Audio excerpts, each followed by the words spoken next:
Hey guys, welcome back to our urban homestead. My name is Chelsea, and if you're new here, welcome. I'm glad that you're here. If you've been here a while, welcome back. So it's been a really busy day. I've canned so much stuff, and here I am yet again canning more. So I am actually going to be canning up some pork spare ribs. They are delicious when you can them. I mean, they're great, obviously cooked and grilled direct, normal way. But I was going to cook these, and my oven still not working. The part's like $200, and then paying someone to come fix it. We don't have that kind of money laying around for funsies.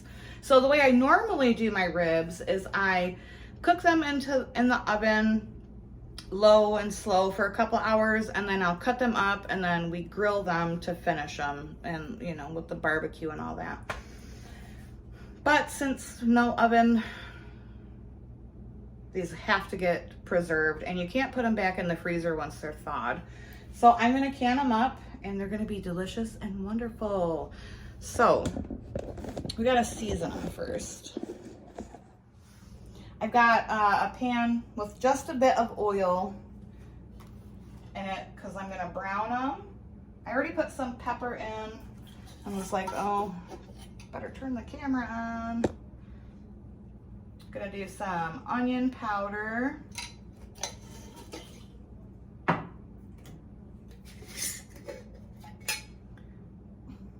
Some garlic powder.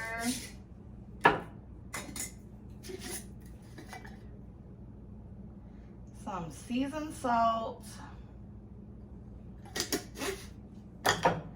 and some paprika.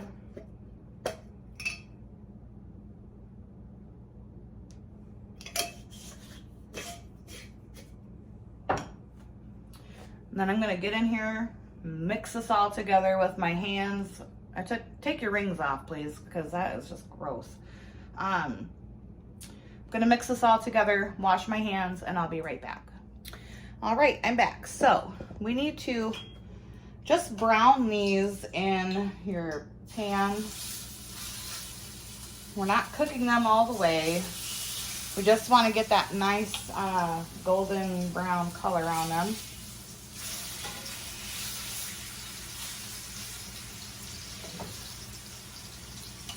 I like to do 3 at a time so that the pan does not overcrowd. So this pot right here is the broth that they're gonna get canned in. This is a mixture of barbecue sauce, a bit of beef bouillon, and water, and that's it. And that will be what we fill the jars with. And it's going to give it some barbecue flavor. Oh, that pepper's going to make me sneeze. Sorry, guys. That's what's going to give it some barbecue flavor. So when I go to take them out, all I have to do is heat them up and then slather them with barbecue. And they'll have great, great flavor already in them. So I'm going to get these all browned, and I'll be back for the next step. All right, I've got everything browned. I just took my jars out. Got me a little glass of Pinot Grigio because it's only 3:30 here, but it's 5 o'clock somewhere, and I've been up since 4 o'clock, and I've been canning my little buns off. So here we go.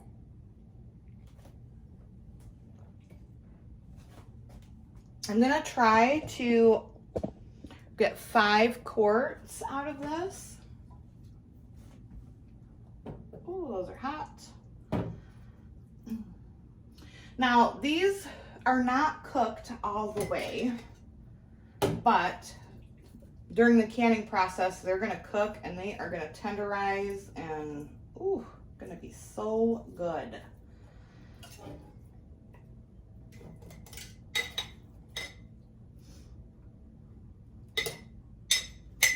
You want to, pack them, but you don't want to pack them too tight. So I've got 4. Ooh, oh, that is so hot. I've got 4 into there. That's a big old one, so I don't know. Might only be able to get a couple more in here.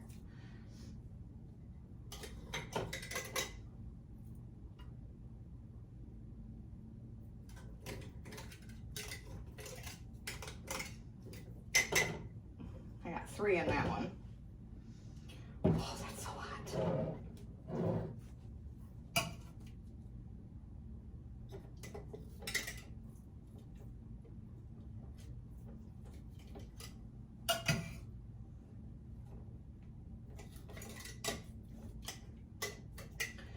I can only get 2 in this one because one of them is pretty big. Ooh.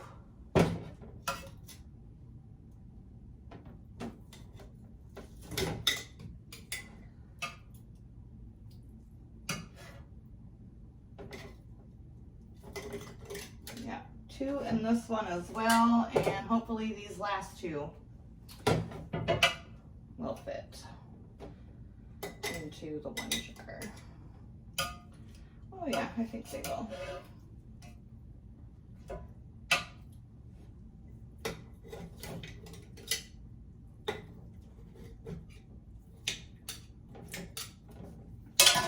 Hot tamale. Yeah, the rims are a hot mess right now, but that's fine because, you know, we gotta wipe the rims. And then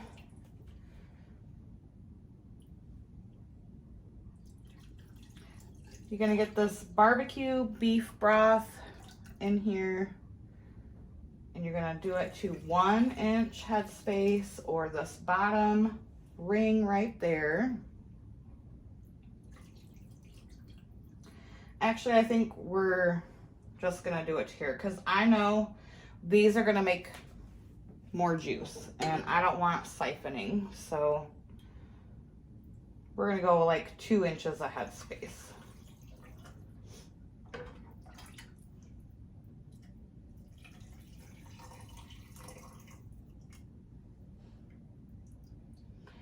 This will be a perfect quick lunch come winter time with some of that canned coleslaw. No, the canned coleslaw does not have mayonnaise in it. You can search the page, and if you're interested in that, it's very, very delicious.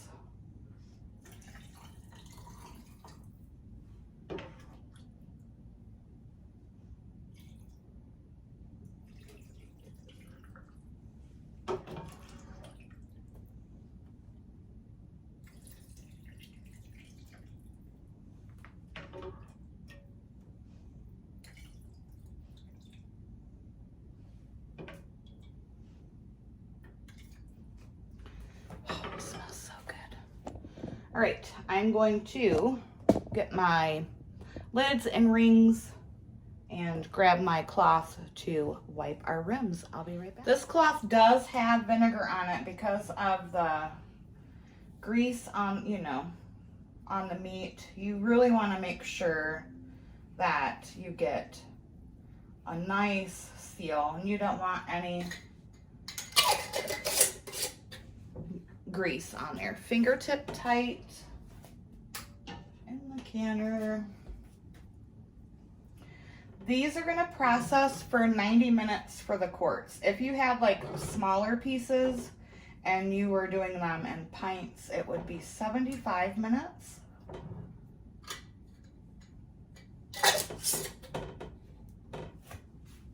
Oh, those are so hot.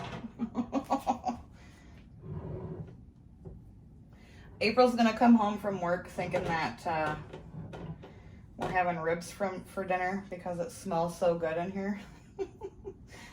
But we're not. I'm making chicken broccoli Alfredo.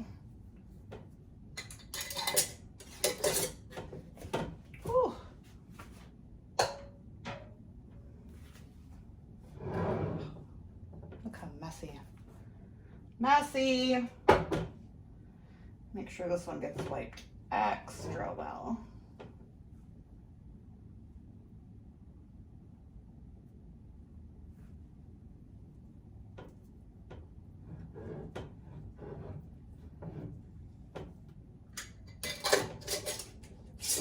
All right, and these are gonna go into the canner, like I said, for 90 minutes, and I'll see you when they're done. All right, guys, here they are out of the canner. Don't those look delish? It smells so good in here. As always, guys, thank you so much for watching. I hope you enjoyed this recipe, and I hope you try it. Hi, April. Hi, April. And until next time. Hey, Tanya, wait for it. Abundance and blessings to you. Abundance and blessings to you. Bye-bye.